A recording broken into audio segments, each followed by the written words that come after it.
ताज्या आणि सुपरफास्ट बातम्या पाहण्यासाठी स्वराज्य न्यूज मराठीला सबस्क्राईब करा आणि बेल बटन प्रेस करा। खासदार प्रणिती शिंदे यांच्या प्रयत्नामुळे मान्सूनपूर्व पावसामुळे नुकसान झालेल्या शेतकऱ्यांना 40 कोटी नुकसान भरपाई मिळाली आहे। तसेच अतिवृष्टीमुळे शेतकऱ्यांचे प्रचंड नुकसान झाले असून सरसकट पंचनामे करून नुकसान भरपाई द्यावी व सोलापूर जिल्हा ओला दुष्काळ जाहीर करावा अशी मागणी पत्रकार परिषदेत काँग्रेसचे जिल्हाध्यक्ष सातलिंग शटगार यांनी केली। त्याचबरोबर माजी केंद्रीय मंत्री सुशीलकुमार शिंदे यांच्या वाढदिवसानिमित्त आठवडाभर विविध कार्यक्रमाचे आयोजन करण्यात आले असल्याची माहिती त्यांनी दिली। पहिला विषय जो आहे, सोलापूर जिल्ह्यात मान्सूनपूर्व पावसाने आणि वादळी वाऱ्याने जे शेतकऱ्यांचं नुकसान झालेलं होतं, मला वाटतं मे जून मध्ये वादळी वाऱ्याने जे शेतकऱ्यांचे फळबागांचे जे नुकसान झालेले होते त्या संदर्भात आहे। दुसरा विषय जो आहे, आपल्या देशाचे नेते सन्माननीय सुशीलकुमारजी शिंदे साहेब यांच्या वाढदिवसानिमित्त आम्ही जिल्ह्यामध्ये समाज उपयोगी कार्यक्रम हाती घेतलेला आहे, एक सप्ताह साजरा करीत आहोत, त्या संदर्भात आहे। मी पहिला जो विषय आहे त्या संदर्भात थोडक्यात माहिती आपल्या समोर देत आहे। सोलापूर जिल्ह्यात मान्सून पूर्व पावसाने व वादळी वाऱ्याने शेतकऱ्यांचे केळी, पपई, डाळिंब, पेरू, आंबा या पिकांचं मोठ्या प्रमाणात नुकसान झालेलं होतं। शेतकऱ्यांना हाती आलेले जे काही पिके आहेत किंवा फळबागा आहेत ते पूर्णपणे या पावसामुळे वाया गेलेले होते।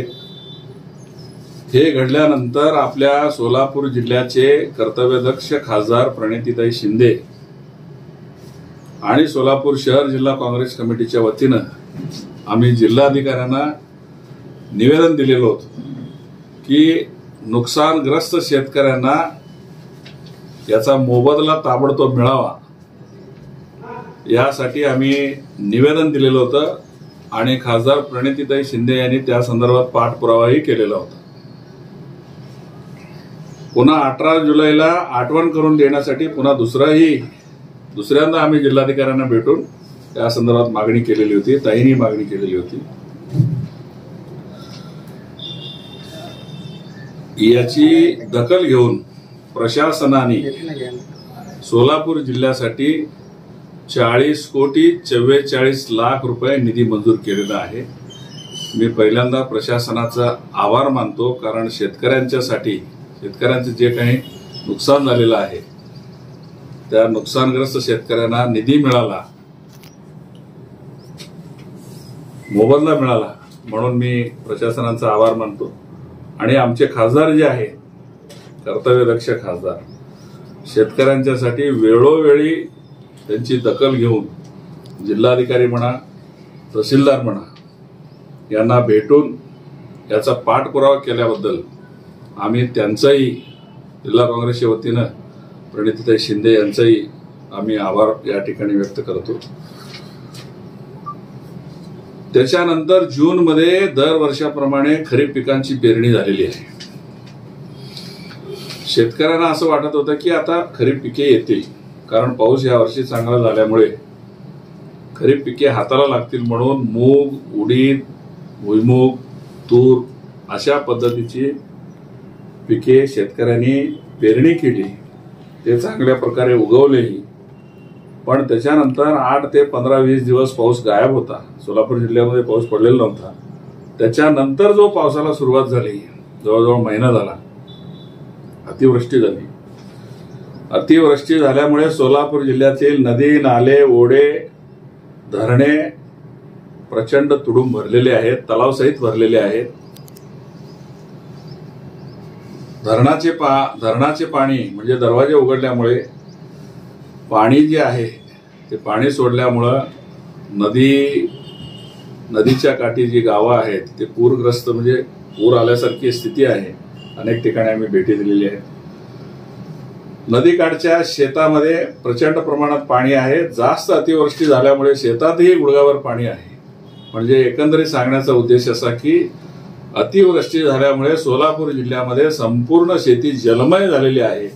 हाताला आलेले जे मूग, उडीद, तूर आणि बाकीचे भुईमूग सारखी जी पिकं आहेत ते पूर्णतः पाण्यामध्ये आहेत आणि ते हाताला लागणार होते, म्हणजे त्यांची रास सुरू होणार होती 8-10 दिवसामध्ये, ते सगळं वाया गेलेलं आहे. शेतकरी हवालदिल झालेला आहे. जसं प्रशासनाने या फळबागांची निधी दिलेला आहे शेतकऱ्यांना, तसं सरसकट पंचनामे करून, सरसकट म्हणजे नदीकाठच्या भागाचेच पंचनामे नव्हे, सगळ्या बाधित शेतकऱ्यांचे जे काही पंचनामे शेती आहे त्यांची सरसकट पंचनामे करून प्रशासनाने शेतकऱ्यांना मोबदला द्यावा. आणि हा मोबदला रब्बी पिकाच्या पेरणीच्या अगोदर द्यावा. कारण रब्बी पिकांच्या पेरणीच्या वेळी बियाणे म्हणा किंवा खत म्हणा बाकीचा खर्च असतो, त्याच्या अगोदर त्यांना शेतकऱ्यांना मोबदला मिळावा अशी मागणी आम्ही सोलापूर जिल्हा काँग्रेस कमिटीच्या वतीनं आणि खासदार प्रणितीताई शिंदे यांच्या वतीनं आम्ही करत आहोत. आणि दुसरा जो भाग आहे, आता कुठेही जमीन दिसत नाही, सगळं जलमय झालेलं आहे. शेतामध्ये गेले की गुडघावर पाणी दिसतो. म्हणून प्रशासनाला आमची विनंती आहे, शासनाला आमची विनंती आहे, सोलापूर जिल्हा हा ओला दुष्काळ जाहीर करावा अशी मागणी आम्ही जिल्हा काँग्रेस कमिटीच्या वतीनं करत आहोत. सुशीलकुमार शिंदे साहेबांचा आम्ही वाढदिवस साजरा करत असतो. याही वर्षी आम्ही एक आगळ्या वेगळ्या पद्धतीने समाज उपयोगी कार्यक्रम घेऊन आम्ही जिल्ह्यामध्ये सगळ्या तालुक्यामध्ये वाढदिवस साजरा करीत आहोत.